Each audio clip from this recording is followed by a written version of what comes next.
কড়াইতে তেল না দিয়ে শুকনো খোলায় দিয়ে দিলে ডালটা। আমি বললাম, কেন মা, আমায় রাগাচ্ছ? আমার শাশুড়ি মা বললো, কেন রাগাবো?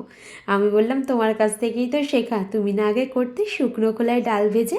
নিরামিষ দিনে এই শুকনো খোলায় ডাল ভেজে ডাল করলে না স্বাদটাই অন্যরকম হয়।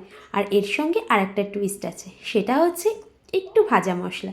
যে ভাজা মশলাটা আমরা মুড়ির সাথে চাটে খেয়ে থাকি, ঠিক সেটাই এর স্বাদটা দ্বিগুণ বাড়িয়ে দেয়। প্রথমে শুকনো খোলায় একটু মুগ ডালটাকে ভেজে নিয়েছি, তবে যে পরিমাণের মুগ ডাল তোমরা খাও একটু বেশি করে নেবে, যাতে ডালটা একটু ঘন ঘন হয়, টেস্টটা আরও বেশি লাগবে। তারপরে শীতকালে যা যা সবজি থাকে সবটাকে ভালো করে ভেজে নিয়ে লবণ দিয়ে তার মধ্যে দিয়ে দেবে ডালটা ভাজা। তারপরে জল দিয়ে সিদ্ধ করে দিতে হবে নুন আর হলুদ দিয়ে, একটু ঘেটে নিয়ে একটু ঘন করে নিয়ে তার মধ্যে দিয়ে দিতে হবে এই ভাজা মশলা। আর রিমি, রুমেলা, মুনমুন, তোমাদের নামগুলো নিতে বলেছিলে, নিয়ে নিলাম। আর এখানে আমার ডালটাও রেডি।